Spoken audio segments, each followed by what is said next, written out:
particular, what we're going to look at is their role in attention or consciousness and sleep.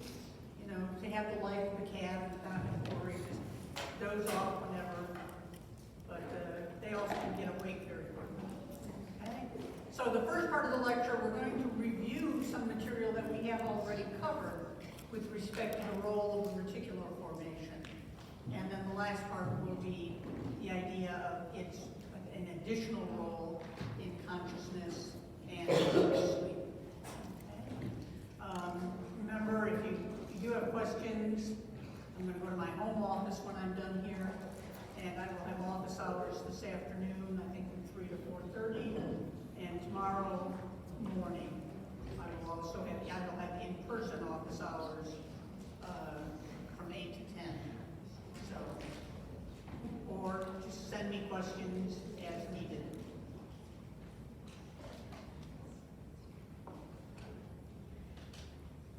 So we've spent a lot of time looking at the brain, and we've identified these big nuclei like the inferior olive, dorsal vagal motor nucleus, a lot of fiber tracts, the pyramid, medial lemniscus. And there's always been kind of this amorphous area that does have axons running through it. You can see them here in the medulla, in the pons, in the midbrain. But there's also clear areas suggesting that there are neurons in that area, but they don't seem to be quite as organized as some of these other structures.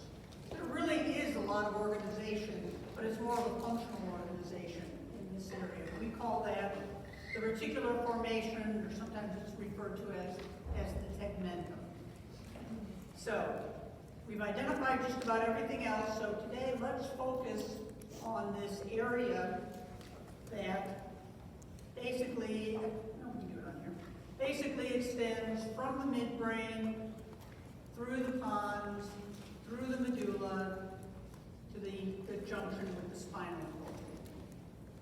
And again, we're going to start out looking a little bit at the circuitry, the neurons that are in there, and then we'll add in some function. So this was a study that was done back in the 50s, late 50s, early 60s. And this group were able to label individual neurons using a technique called the Golgi technique. So here's the cell body at the end of this green arrow. And we can see that it has dendrites that seem to radiate out in multiple directions. Typical multipolar neuron. But what's really unique about these neurons is here's the axon. These neurons send their axons through the medulla all the way down into the spinal cord. They can send a branch that goes up to the midbrain. And notice they're giving off collaterals at all levels to various nuclei, in particular here the periaqueductal gray, the thalamic nuclei. So these neurons in the reticular formation have this very extensive axon that can contact diffuse areas of the CNS. We're going to come back to why that's important. And we'll talk about what kind of input these areas get. In general, we can say, look at it here, they also are multimodal in the type of information that they'll respond to. Pain, touch, hearing, visual cues. So they're taking in a lot of information and then they're sending it out and interconnecting multiple levels of the brain stem. So what we're really talking about is kind of this central core. If we look dorsal to that, we would find all of those cranial nerve nuclei that we spent a lot of time talking about, which we're not going to come back to again. If you look ventral, we have areas like the basilar pons, we have areas like the ventral medulla where that inferior olive was located. Or in the midbrain, this would be the area where substantia nigra. So this is kind of this central core area. And the more caudal parts, kind of mid-pons into medulla, is primarily involved in motor control. Remember we talked about the reticulospinal tract? That was just one block ago, so hopefully that isn't totally gone yet. Okay? So we're going to do a quick review of reticulospinals. And then the more rostral parts of this core, basically from the mid-pons up into the midbrain, is more involved in modulating the forebrain, our activity of the cerebral cortex. And this is where we're going to talk primarily about these chemically identified neurons and how they modulate that output. So let's do a quick review of things that we've talked about already. I'm going to bring them back one last time. So when we look at the reticular formation, this is kind of a projection looking down from the dorsal surface. Cerebellum has been removed, cortex has been removed. And we can talk about three zones. One, these kind of red little blobs, those are supposed to actually represent distinct nuclei within that reticular formation. We're not going to name them all. But you have a midline group. Midline, another word, is raphe. And these neurons, their claim to fame, they are one of the main sources of serotonin. The neurons in those nuclei, and here this is a schematic of a slice, horizontal slice through the brainstem. We're talking about these neurons that would be located right there on the midline. And we talked about them once, we're going to talk about them again today. And then, just lateral to the midline, we have this medial group. Here we can see this medial group here. And their characteristic is that they contain very, very large neurons called gigantocellular neurons. And these are neurons that have very long projections. This is where those big cells that I just showed you. This is where those neurons that gave rise to the reticulospinal tract would be located. Now they're not all huge, some are only slightly large, so we call those magnocellular, and very large are these giganto. Giganto means 50 microns, 60 micron neurons, because they have to sustain those axons that are going for great distances. So that's where the reticulospinal tract arose. And then there's a lateral group, which we can see out here. These are smaller, 25, 30 micron neurons, maybe a little less. And that's referred to as the parvocellular. Parvo refers to smaller. And this is the area where we would have interactions between these neurons and neurons in the cranial nerves, like for the gag reflex. Remember the gag reflex, somebody puts a probe or a tongue depressor in your mouth. The sensory side is picked up by the glossopharyngeal nerve. See, I didn't even ask you which one it was. It's going to be picked up by the glossopharyngeal. That's going to then, through some of these reticular neurons, activate neurons in nucleus ambiguous that would cause you to cough. Because the vagus nerve, that's its brachiomotor component, goes to your muscles of your larynx. And a lot of that is mediated through these neurons out here. The other reason these are important is this is also an area where you have respiratory centers. So if you, like I think we talked about this once, but remember, you don't have to think about taking a breath continually.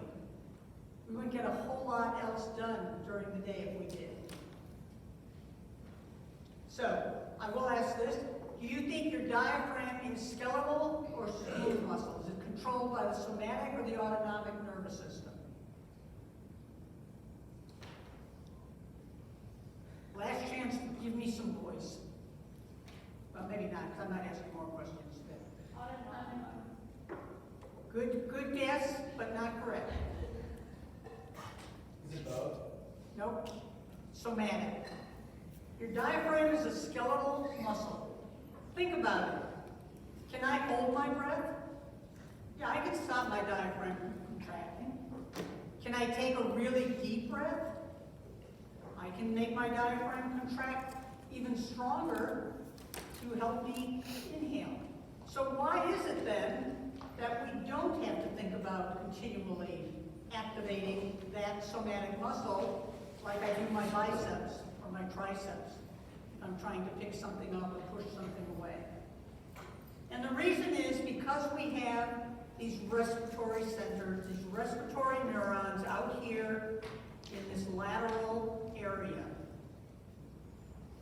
You may remember glossopharyngeal nerve has that branch that goes out to the junction of the internal and external carotid arteries. And there's a carotid body in that junction. And that body is basically detecting levels of carbon dioxide. And that information is transmitted by that branch of the glossopharyngeal nerve to these neurons out here in the lateral reticular formation. They send an axon, these are the respiratory centers, they send an axon down into the cervical spinal cord, and they synapse on motor neurons and between cervical 3, 4, and 5. Those motor neurons form what's called the phrenic nerve. And the phrenic nerve goes down and it innervates your diaphragm. So, if levels of CO2 go up, those neurons are activated, the phrenic nerve is activated, the motor neurons that give rise to the phrenic nerve are activated, and your diaphragm contracts and you inhale. When levels of CO2 go down, there's no more signal to the reticular neurons, no more signal to the phrenic motor neurons, and therefore your diaphragm relaxes. Obviously, this is very cyclical, right? Up and down. But again, with the cortex sending projections down, you can override that. Where you get into trouble is when you have a spinal cord injury above C3. The mnemonic we've always used with this is C3, 4, 5 keeps the person alive. If you damage the spinal cord above C3, you break that descending connection. And those individuals do not have spontaneous respiration. They generally are put on a respirator. If somebody gets to them quickly enough. Those are really serious injuries. Anybody here remember Christopher Reeves? Are you too young to remember Christopher Reeves? Superman. He had a spinal cord injury at about a C1, I think. He was in a horse competition. He went over the horse and severed the spinal cord. Fortunately, he was at an event where there were paramedics present, but you never know what's going to happen in something like this. And they were able to get him on a respirator pretty quickly, but he had to basically survive for the the rest of his life by being on that respirator. He got a little bit, sometimes they get a little bit of recovery depending on how much damage there is. He didn't sever his cord, he had more of a contused, what they call a contused cord. So there was some recovery. And he came to OSU several times because we have such a strong spinal cord injury research center here. And there is a foundation and everything. He ultimately did succumb to a lot of other issues that people with spinal cord injuries have, especially high ones. But your diaphragm is actually skeletal muscle that you can control. Fortunately, we don't have to end up controlling it 24/7. We have other more important things we need to do. Okay? And that's primarily the role of these neurons out here in this lateral column. So that again is a reflex. There's a sensory input from this carotid body, and then there's a motor output.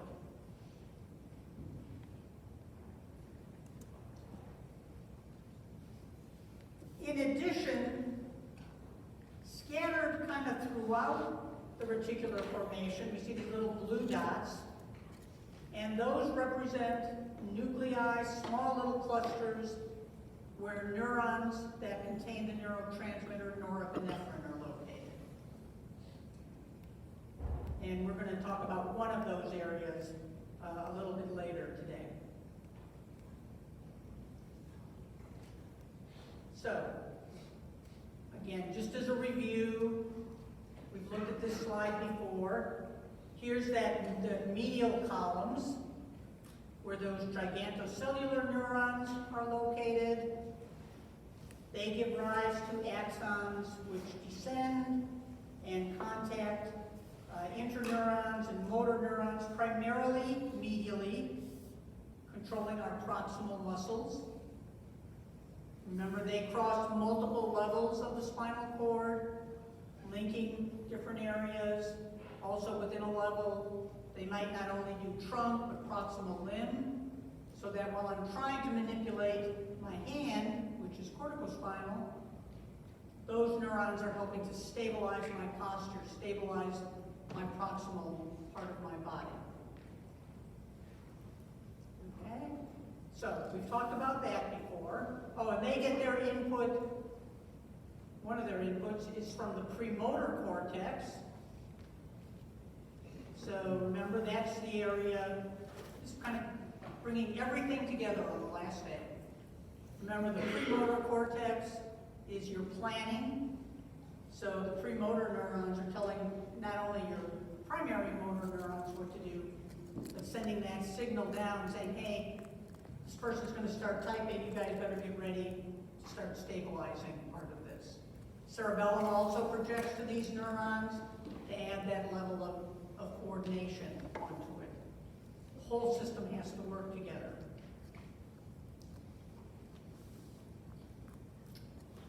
Okay, one other function we gave these neurons was a role in modulating pain.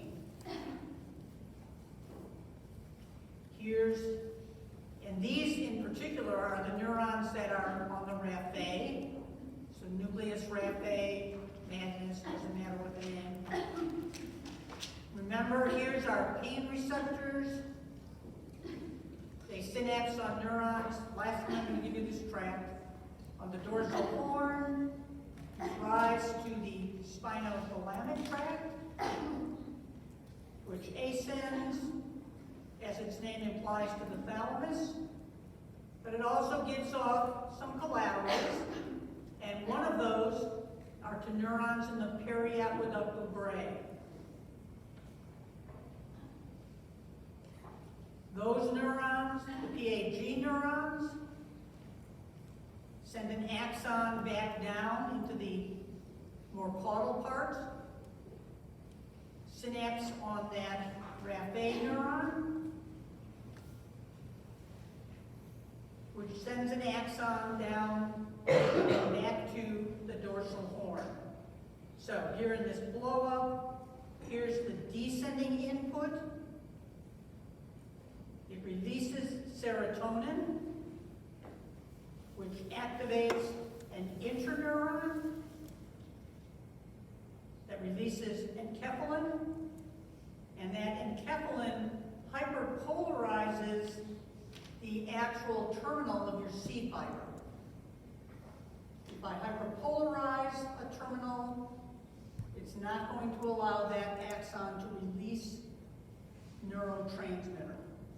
So that's one way to block the pain signal, is by never letting it get to the dorsal horn neuron.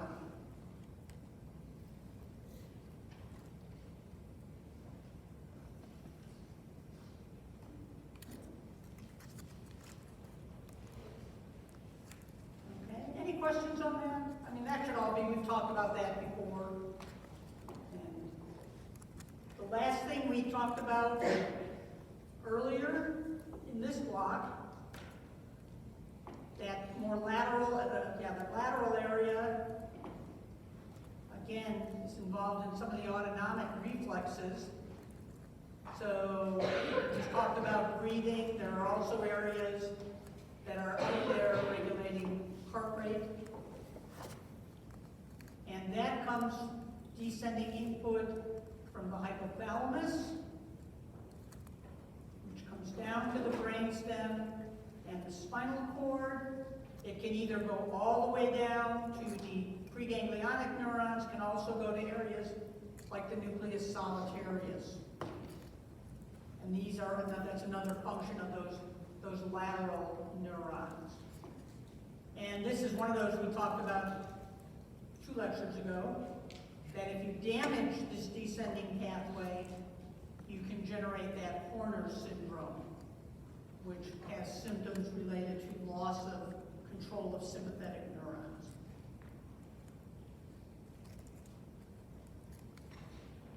And the other place those axons go, because you can't see it here, is the nucleus ambiguus, which actually does contain neurons that will control heart rate and bronchi for breathing. So again, that's another function of those lateral neurons: autonomic, respiration, heart rate, all of those areas. Medial columns primarily involved in reticulospinal, and the raphe neurons, in part, are very much involved in pain modulation. We'll talk a little bit about their other function today. So any questions about any of that before we go on to the newer material? So reticular formation may look kind of amorphous, but it really plays a pretty critical role in keeping us functioning.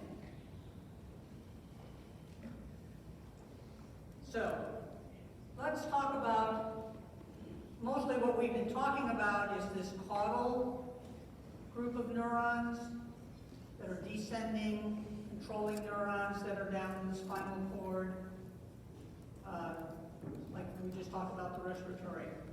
So now let's shift and let's talk about this more rostral group, which we just said before are going to be involved in modulating forebrain activity. That those neurons that are up in the midbrain and rostral pons have been referred to as the ascending reticular activating system. And in particular, we're talking about some chemically defined neurons and their role in keeping us conscious. And then at the very end, we'll talk about unconsciousness, because we'll talk about sleep. These are axons. These are now ascending. They terminate, some will terminate in the thalamus. And these are the privileged axons. Remember, we keep saying that everything has to go through the thalamus before it gets to the cerebral cortex? These are the exceptions. These chemically defined neurons can and do bypass the thalamus and go directly to the cortex, to all parts of the cortex. We'll look at the relevance of that. These are the neurons that are sending a lot of information from very wide range of sensory inputs. One of their goals, as the name implies, is to kind of get you to a little more heightened arousal level, to a sound, to a light flashing, to something touching you that you weren't expecting it to touch you. These are monoamine containing neurons, norepinephrine, serotonin, and we'll talk a little bit about how they modulate cortical activity, and finally we'll bring them all back together in our sleep-wake cycle. The important thing is that if you have damage to this area of the brain, this is going to usually result in somebody going into a pretty deep coma. You're not going to be activated. You can damage a whole lot of your cortex, and you're going to have deficits, but you aren't necessarily going to lose consciousness. If you damage this midbrain upper pons area, this is really where this seat of consciousness actually exists.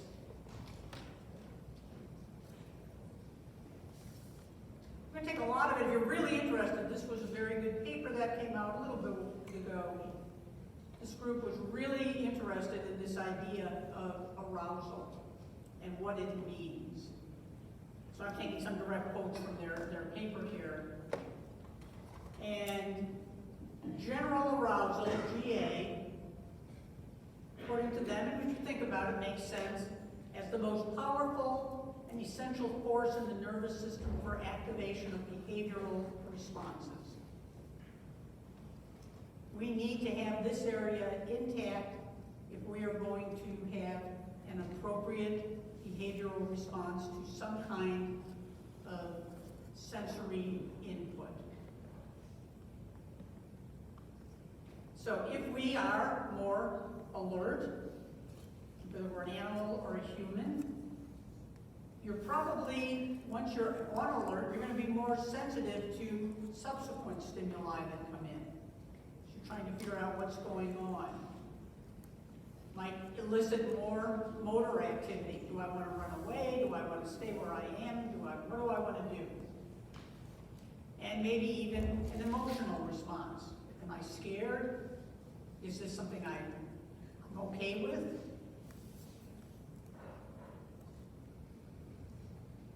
So, they've come up with, what do you need to have a good arousal system? Well, it has to be labile. Means it has to be fast, has to be flexible. It can't just take forever to give you a response. You need an immediate activation so you know what to do. What's going on? Kind of this momentary state of the organism. What's actually happening right at the moment? That, again, am I in a situation where I should be fearful? Am I in a situation where I shouldn't have to worry about things too much? So there's got to be convergence of information. And this is getting light information, sound information, touch information. And then they also have to be able to diverge, because they're going to go to the cortex, which could elicit the motor response. They're going to go to the autonomic nervous system, which is going to elicit the autonomic response, maybe to the hypothalamus, the endocrine organs, release stress hormones if necessary, which is something to get our heart rate up.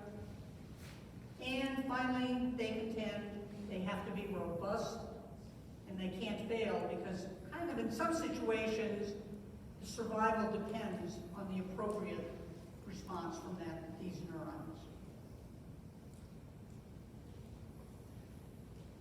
So we're going to talk a couple of times in this lecture about EEGs, or electroencephalography.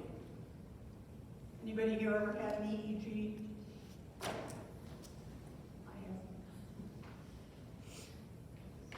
go in, they put little electrodes, like you can see here. Now, they don't cut your skull open, like you're seeing here. These all occur on the skull. They mess your hair up a lot, and it gets all sticky and whatever, because they paste electrodes all over your skull. And those electrodes are actually sensitive enough, so here's your skin, here's your bone, dura mater, arachnoid, pia mater, finally you get down to the neurons. And these electrodes are actually sensitive enough to record the activity of populations of neurons. You're not going to record from a single neuron with these, but you're going to be able to detect under certain circumstances. Maybe you're doing nothing but sitting there, or maybe they're flashing lights at you, or they're doing some other manipulation. But these electrodes can detect activity. And here's the activity from multiple electrodes. And the idea is that the more neurons that are firing, the stronger the signal. Oops, the stronger the signal, and you're going to be able to see these little squiggles. If there's not a lot of activity, it's kind of just almost like background noise. Okay? And these are used for a lot of studies. Sleep studies, studies where they're concerned about epilepsy, to look at is there an area of the brain that's really hyperactive at some point. And so we're going to talk a little bit about these recordings in a couple of upcoming slides here, like this one. So here's the brainstem of a rodent, let's just say it's horizontal. And this would be the activity that they would be recording from those cortical electrodes. And this is normal. This is the typical awake pattern that you see, where you have very low spike height, so low voltage, but you see a lot of them, so there's a lot of activity underlying it. And it's fairly desynchronized. We're not seeing these big spike-like waves here. The animal's going to be alert, but then let's make a transection between the spinal cord and the medulla. Basically, there's no change in the EEG pattern. Animals are still alert, they're still responsive. Because of what I told you before, you would have to support respiration, because we're making that cut very high. But the animal is conscious. Now, what happens if we move that cut and we cut between the superior and the inferior colliculars? And we cut it right in there. Well, first of all, we see the EEG pattern changes. We get very high voltage, slower, synchronized EEGs. And believe it or not, you don't like it to be totally synchronized. That actually, as we will see, is a pattern we see when we're in very deep sleep. So these animals appear asleep, so they're in a coma, they're unresponsive. Those animals could breathe on their own, though. Again, those caudal reticular neurons are still intact. So clearly what we're saying is, if we start messing, this would be kind of rostral pons, midbrain, colliculi sit, right above the midbrain.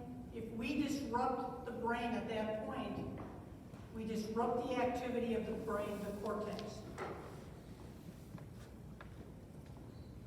Okay, so let's see what's going on here. So let's talk about, I know this is a little physiology, but it's not too challenging.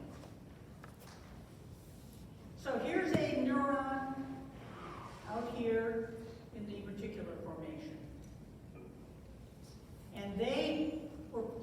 this animal, they're recording from that neuron, and they were applying various stimuli.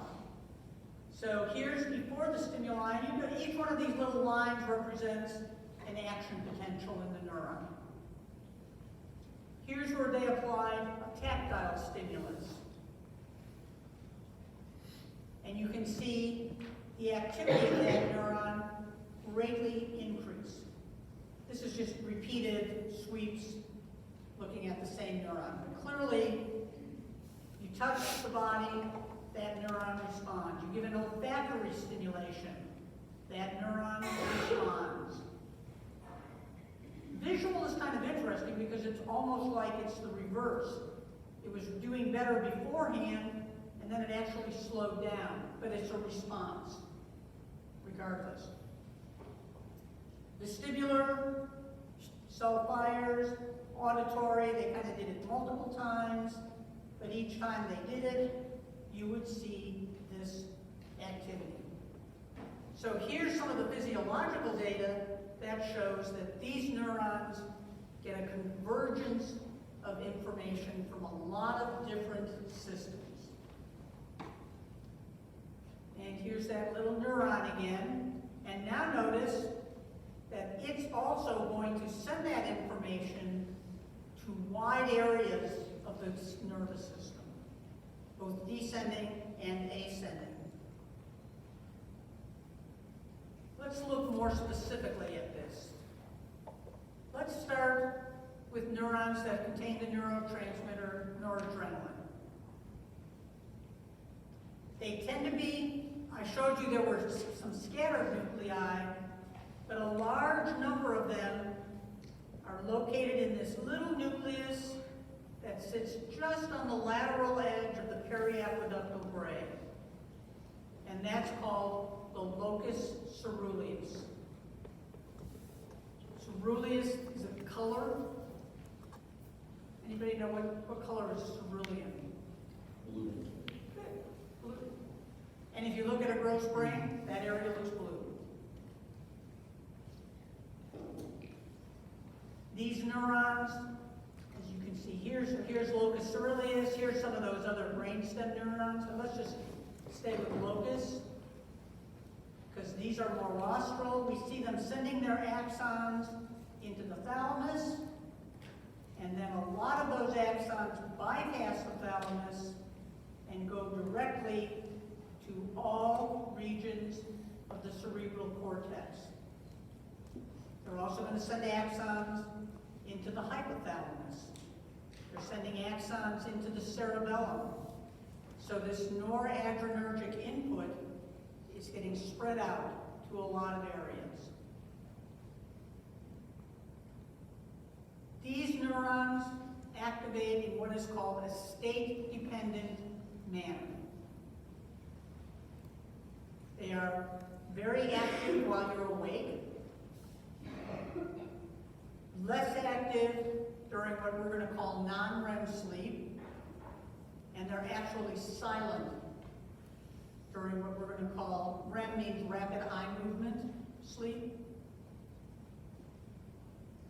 The other thing is these neurons primarily react to what we call novel stimuli, which are going to then orient you to that input. So again, if there was a loud bang, those noradrenergic neurons would become active, that information would get sent out to wide areas, might get modified a little bit by the prefrontal cortex going, hey, don't worry, that was just somebody dropping a book or kicking something over.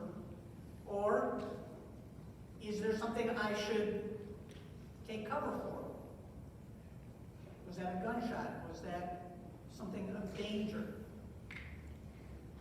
These neurons do not get active if you're just sitting here, if you were just sitting and eating something, as long as nothing perturbs what's going on. So we kind of call these our alerting system. They're going to tell you, pay attention. Let's look at one more study here. So again, we're recording from a neuron, and you can see all of its little activity, and this is actually how many spikes per second the neuron is firing. And this happens to be a neuron that's located in your visual cortex. And this is a neuron that responds to movement.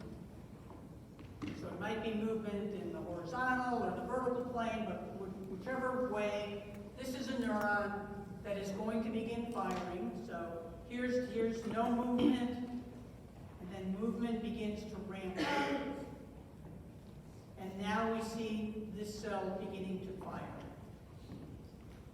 So this is kind of our control situation. Now, let's do the same experiment, but while we're doing the movement, starting here, we're going to apply norepinephrine to the cell.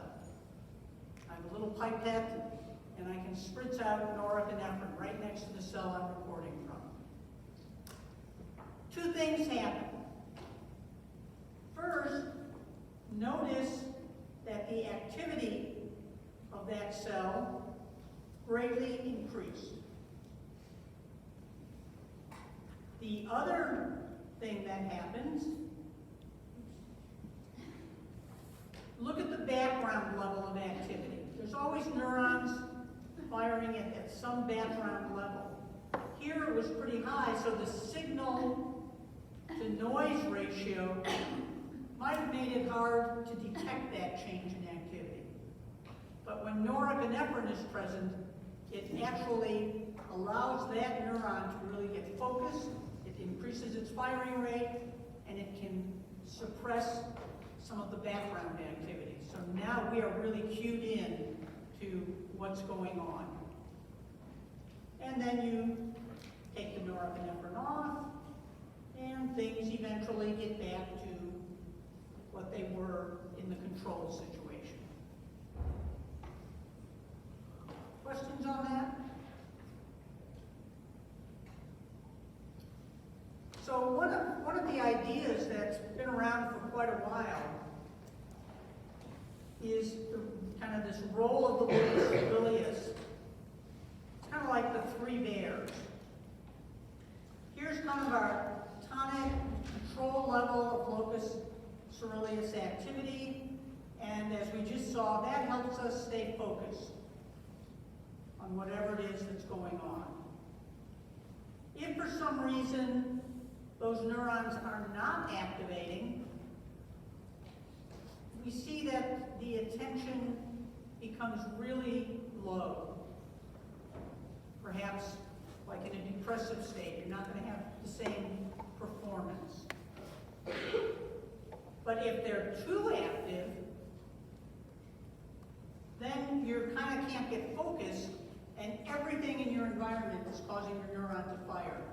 And the idea that this may be playing a role in attention deficit disorder. Because I don't have enough of that norepinephrine, or I have too much of the norepinephrine, and things are not working right. Everything is active. So it's kind of like I said, the three bears. A little bit too little, it's not good, too much. You want that sweet spot right in the middle where I can just focus on one thing at a time.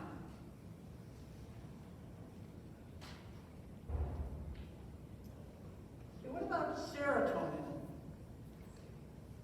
So we said they were in the raphe. So here's cross sections through the medulla, the pons, and we see where these red neurons, most of them are located right on the midline.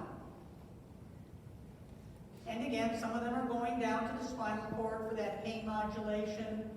Some of them may also be involved in some motor activity. But again, we seem to have this population that can go to the thalamus. They also can go directly to the cerebral cortex, bypassing the thalamus.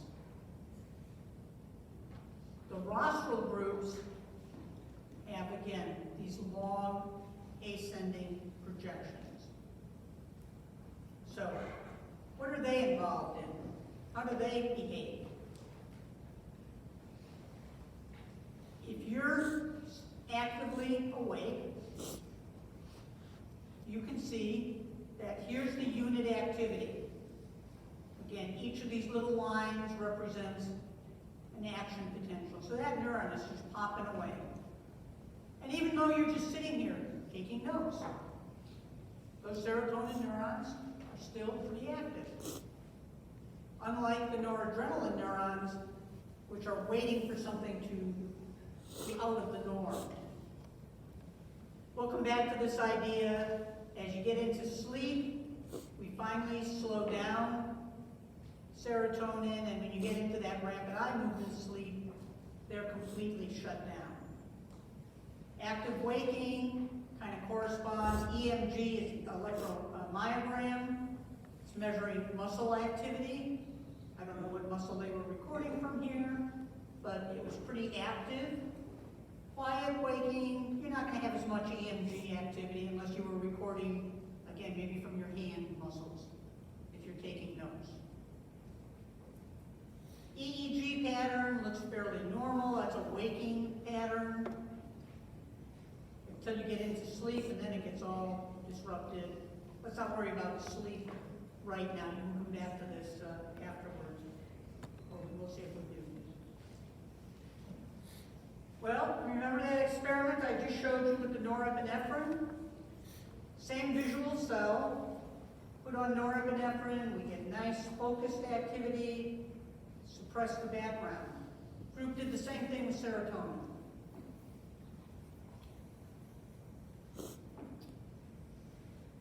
So instead of applying norepinephrine, they applied serotonin during that time. If this was 3010, I'd ask you to tell me what's going on.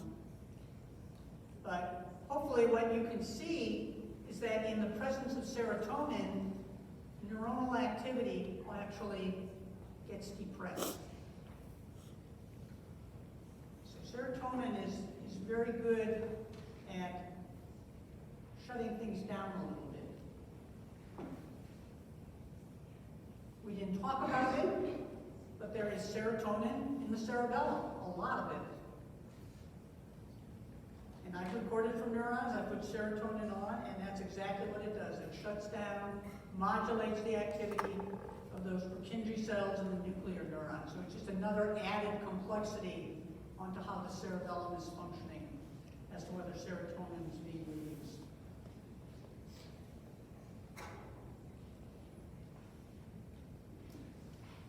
Okay, one more system. So this is supposed to be Raphe neurons, locus coeruleus. We've seen them going up here. And then there are these cholinergic neurons, which come from the midbrain reticular formation. Again, some goes to the thalamus, some goes all the way up to the cortex. There's also a little nucleus at the base of your forebrain called the basal nucleus, which also sends cholinergic input up to the cortex. This is very much involved in activating these neurons. I won't show you the physiology on this, but if you take my word, the cholinergic input also enhances activity.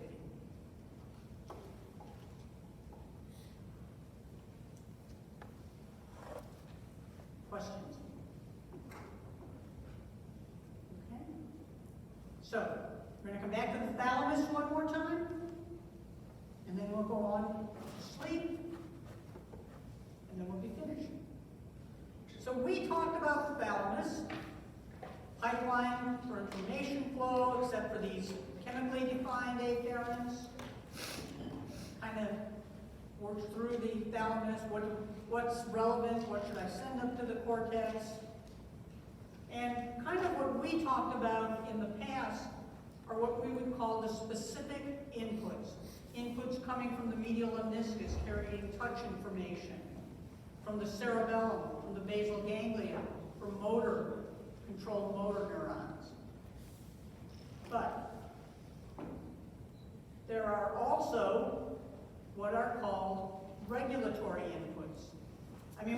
sense for all this information to come up to the thalamus and to go back out the same way it came in? I mean, why do you need a thalamus if you're going to do that? Why not let it just go up to the cortex? And that's because there is some modulation of that activity before it leaves the thalamus. And that's carried out by neurons that come from a lot of places.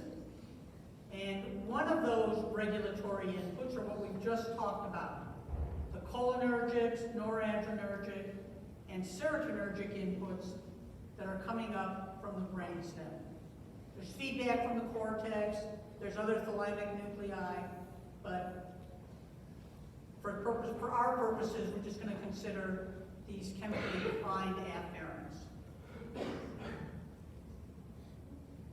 Okay, so again, midbrain reticular formation, locus coeruleus, RAF-A neurons, serotonin, norepinephrine, acetylcholine.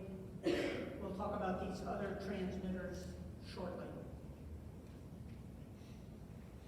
So, I'm just going to give you the Reader's Digest version of this, what this means. When you have specific inputs, if there's a strong sensory input, those neurons are going to fire more action potentials. If it's a weak sensory input, they're going to fire fewer action potentials. So that's kind of the representation of this input frequency. And that's called the tonic mode. That's responding directly to that input.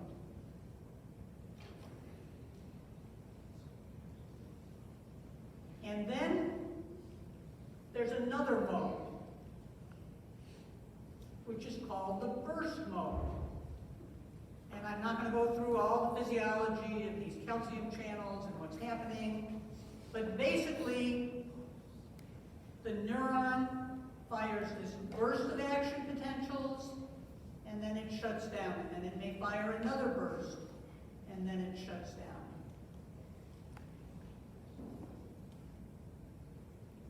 That means information is not really getting accurately transmitted. And the cortex basically goes, this doesn't make any sense to me, so I'm going to ignore it.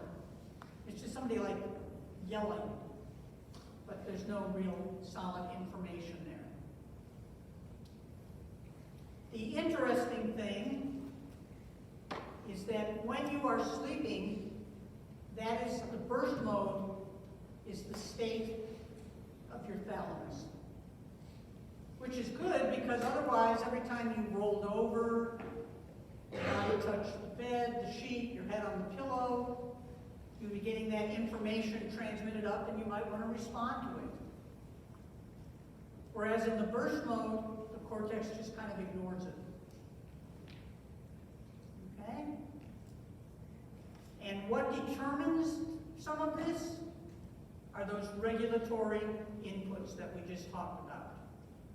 So now we're going to put this all together in sleep. We'll come back to that. So why do we sleep? Well, I don't know, it feels good. Especially if you're really tired. But yeah, there's a lot of studies, you know, what's going on? Well, recovery time, recovery from what? But, you know, your brain got tired, decided it needed to stop functioning for a while. Recover, rest, prepare to be awake again. We do know that probably during sleep there is some consolidation of memory. We talked about how that episodic memory can come in from different areas, go through the hippocampus, and then up to the cortex for consolidation. Is it an adaptive response? Not so much for us, but if you're a little mouse, you might want to sleep in your den so that you don't get eaten by a predator. Of course, you got to worry about the daytime predators, but maybe one less thing. On average, except right before an exam, the average person sleeps about 6¼ to 8¾ hours a night. You can decide where you fall on that little curve. However, as you get older, the amount of sleep actually decreases. So obviously at birth, when you're an infant, if you're lucky, your baby is sleeping a lot. Well, not going to be sleeping 24 hours, but they'll be sleeping, so here's birth here, about 16 hours a day, give or take. And then as we age, we notice that in hours, here's our 8-hour kind of ideal that somebody came up with.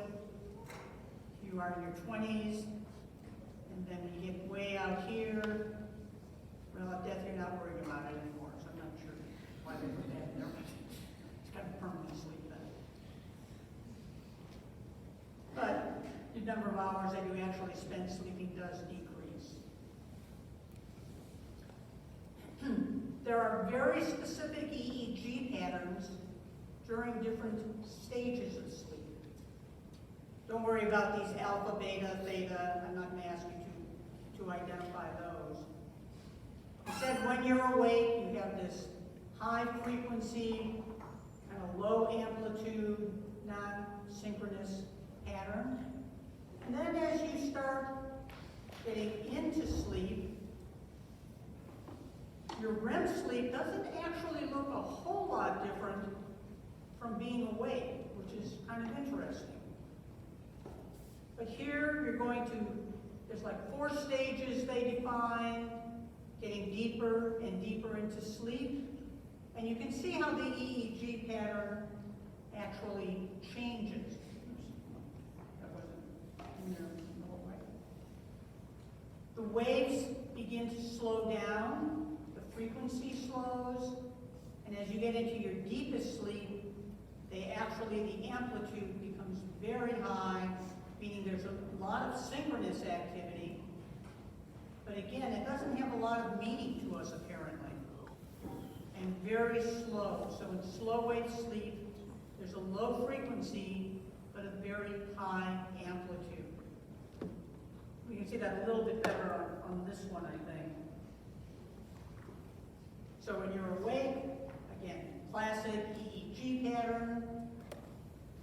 In slow wave sleep, as you move into it, those amplitudes increase,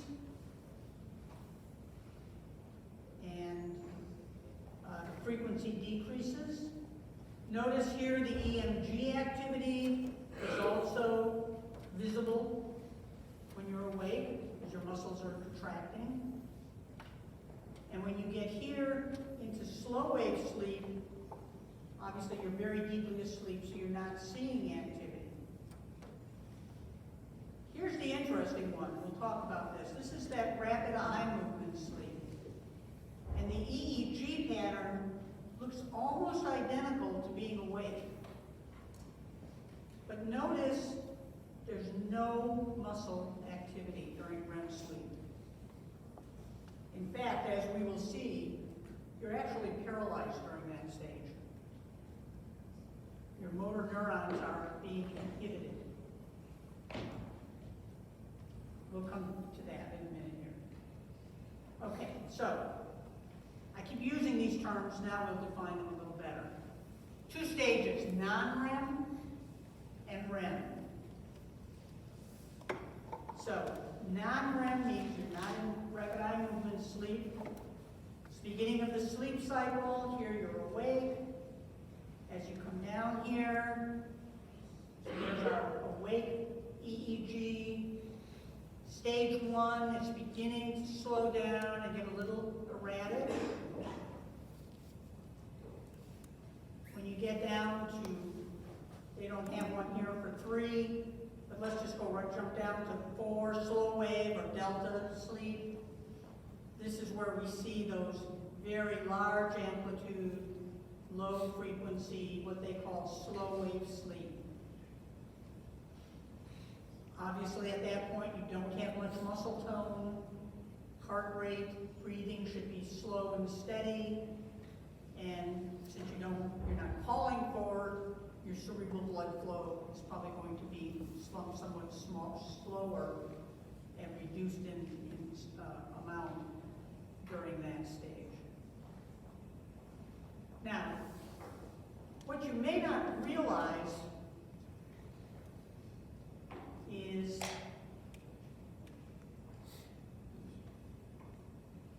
we go through these cycles several times during the sleep. Let's just say during the night, assuming that's when you're sleeping. So we start, we come down to slow wave, and then about an hour in, we actually start coming back out of it. We don't quite get to the awake stage. And then we go back down again. And we come back up, and we go down, and we come up. But we don't go quite as deep the longer we are asleep. This deep sleep, probably, 4.5, 5 hours worth. And then we start coming down, and we only get maybe to stage 3. And then we come back, and just before waking, barely any change at all.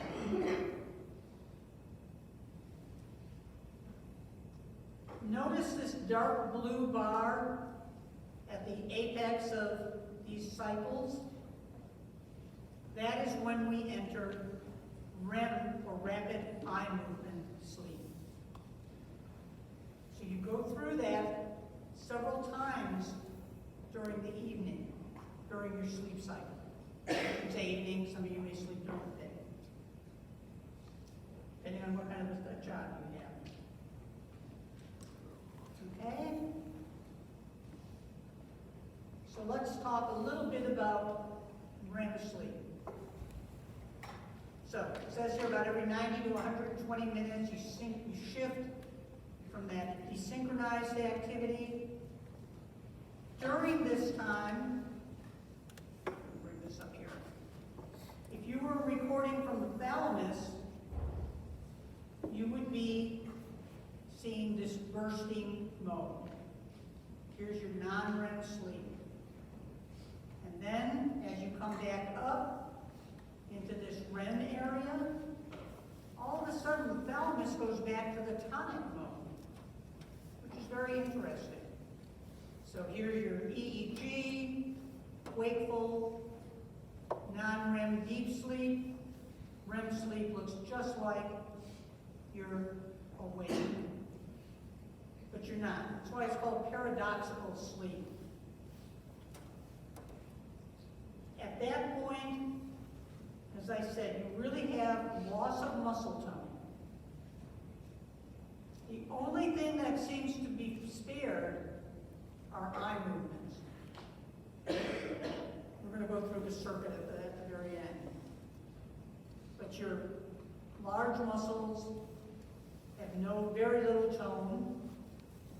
Your eyes might be darting all around, which is where it got the name rapid eye movement sleep. We don't get much sensory input, so not only is the motor side decreased, but so is the sensory input.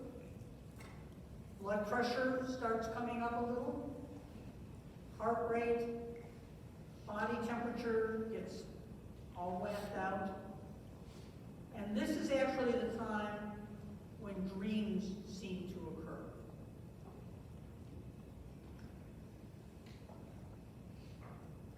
So let's look at these physiological changes. REM sleep decreases from 8 hours to about 2 hours total at your age, and I only get about 45 minutes, but that's okay. And here's what happens. Here's the recording from your eye muscles, and you can see as soon as you get into REM, this is all continuous down the blue bar, tells you you're in REM. The eye movements increase. Heart rate increases during that phase. Respiration rate.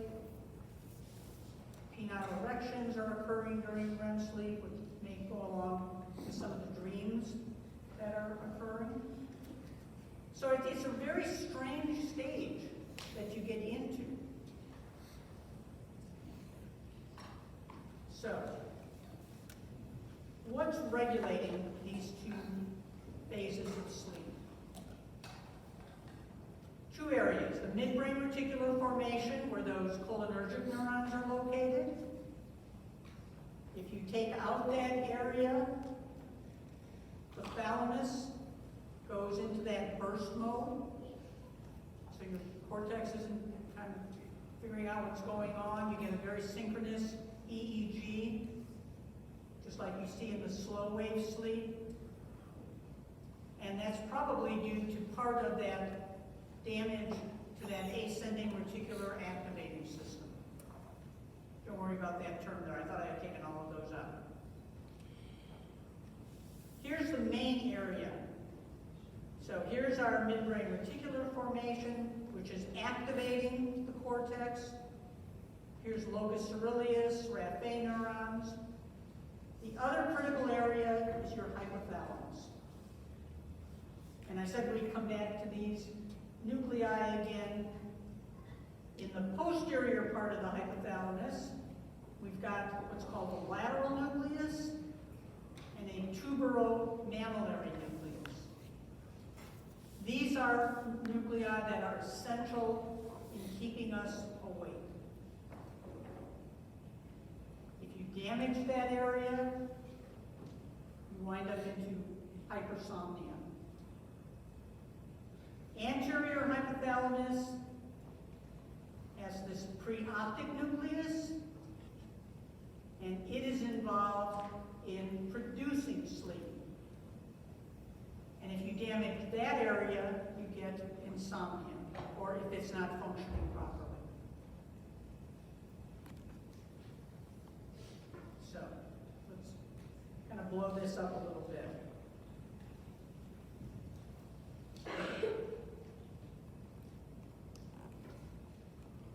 Within the lateral hypothalamus, you have neurons that contain the neurotransmitter orexin. And they send excitatory projections to the midbrain reticular formation, to the locus coeruleus and raphe nuclei, so to these waking areas, wakefulness promoting areas.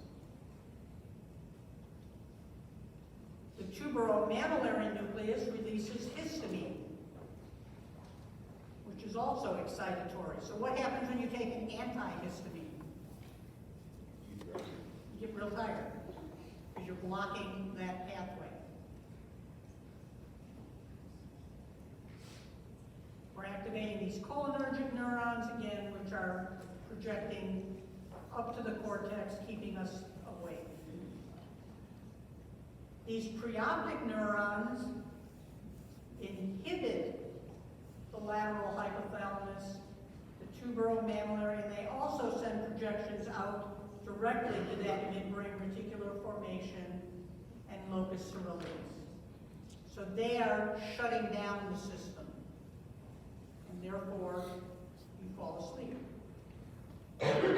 if all is working. So you can kind of think about it as a switch.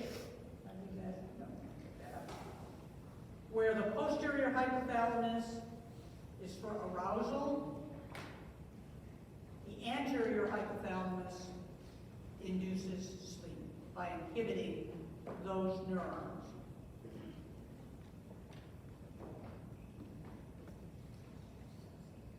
One of the theories of sleep, what induces this, is buildup of adenosine. And adenosine affects the that midbrain, those midbrain neurons. If you inhibit the cholinergic system, again, that's going to facilitate sleep. It's going to put the thalamus into that bursting mode, and you're going to get into that slow wave sleep. Adenosine inhibits the erecting neurons, and it excites the neurons in the preoptic area. So as adenosine levels go up, you get into the favoring the sleep side. And it also inhibits neurons in that basal forebrain, the cholinergic neurons, so levels of excitability increase. Adenosine, neuronal activity. The more activity you have, it's a breakdown of ATP, cyclic AMP. It can be released by astrocytes. It's part of a lot of neurotransmitters. It can be broken down into adenosine. And if you knock out ATP, so you don't release it, they don't get into that slow wave sleep. Caffeine is an adenosine antagonist. Ergo, when you block adenosine's activity, you stay awake, at least for a little while. Plus all the other stuff that goes with it.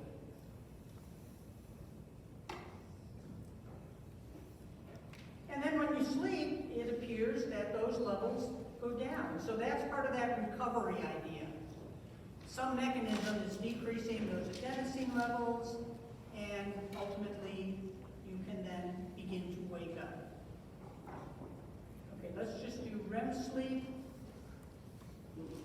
That's pretty much brainstem mediated. So let's look at these numbers here. There are neurons here in that pontine reticular formation. This is number 1. And they begin to become active.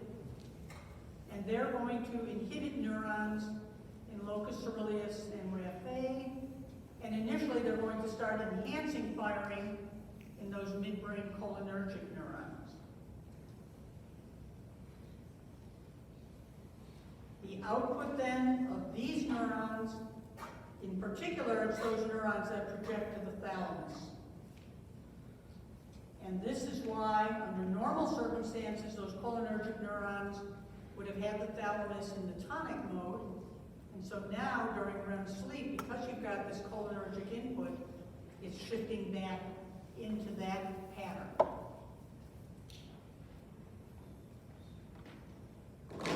And they excite some of the neurons that are controlling eye movements.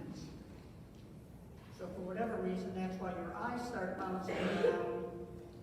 Here's the interesting one. They also begin to affect neurons in the reticular formation that give rise to that reticulospinal tract. And through intraneurons, they actually inhibit motor neurons. And that's why you have that loss of muscle tone. So this is a totally separate pathway from your non-REM sleep. The preoptic neurons are still active. So they're suppressing the lateral hypothalamus, they're suppressing the tuberomammillary neurons. So that's why you're technically still asleep. But you overlay this brainstem system during that phase. If that area is not working, sometimes you retain the muscle tone, and that's when you get into these sleepwalking situations, or into situations where you hear of people, hitting their partner in the head, or attacking, or just doing weird things, going to the refrigerator and just, eating and eating. And that's, for some reason, you didn't get that right inhibition going down to your motor neurons. Okay, so here's a summary. We won't necessarily go through all of this. But you have a table that tells you which neurons are active during these different phases. And again, it's also here in a word form that basically summarizes these various stages of awake, non-REM, and REM sleep. So the last thing I'm just going to touch on, or you can read this, I won't ask you about this on the exam, but there is a lot of data that shows that sleep is important to consolidate memories. And this is the one I particularly would like to call your attention to. Young adults who slept overnight after learning a list of 20 names and faces had a 12% increase in retention. So the moral of that story is get sleep before you come into an exam. Think about what you're studying, go through a list, and then go to sleep, and you'll be surprised when you think, oh yeah, I remember that now. And here's the anatomical data. Here's the activity on a memory test. Control who got sleep, a lot of activity in the hippocampus. Sleep deprived, a lot lower activity, which means you're not consolidating all of those memories. Okay, my last request for you guys, SEIs are open.